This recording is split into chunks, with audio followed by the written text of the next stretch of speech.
près de 2 ans au Pitodra en tant que représentant des artistes. Quel bilan après tous ces 2 ans que nous avons passés ensemble? Certains artistes sont très connus, mais ils ne gagnent pas grand-chose quand il s'agit de droits d'auteur. Certains, ils sont plus suivis, ils sont très célèbres, ils font plus de spectacles, ils font plus de scènes, ils sont chantés par toutes les générations. Mais au niveau de la répartition des droits d'auteur, c'est eux qui gagnent le moins.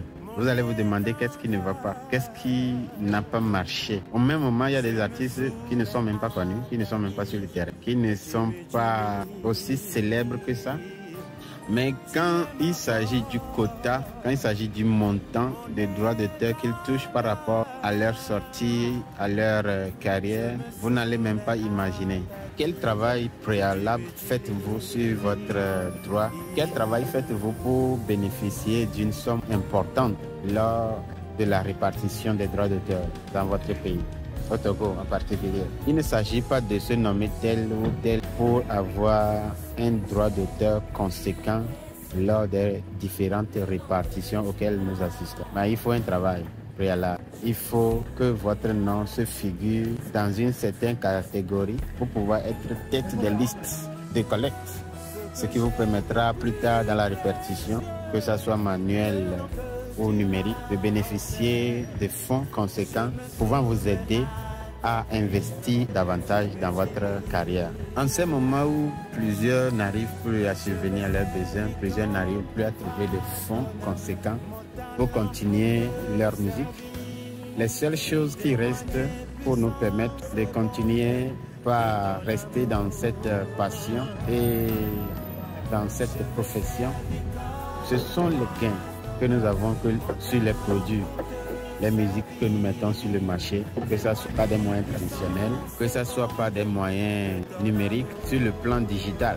Quand le chant, votre morceau est mis sur le marché, ou quand vous sortez un single, un album, qui avez-vous besoin principalement dans votre équipe de gestion de carrière pour pouvoir avoir un retour sur investissement, pour pouvoir vous retrouver financièrement? Avant de sortir même le single ou l'album, êtes-vous sûr d'avoir posé les bases solides, les fondements nécessaires?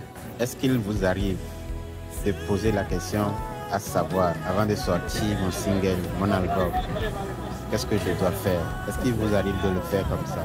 Ou bien vous vous plongez dedans parce que c'est la passion, parce que c'est un appel auquel vous devez répondre, et puis paf, vous commencez, vous entamez les démarches sans demander l'avis de vos dévanciers.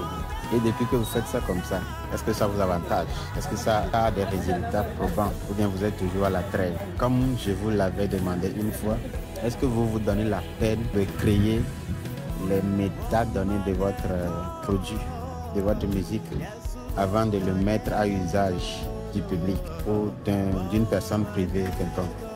Trouvez-vous que ce que vous gagnez sur votre musique est ce que vous devrez avoir de droit? Avez-vous un plan de carrière? Est-ce que vous avez un objectif en court ou en long terme en ce qui concerne votre carrière artistique, en ce qui concerne votre profession en tant qu'artiste, en tant que chanteur?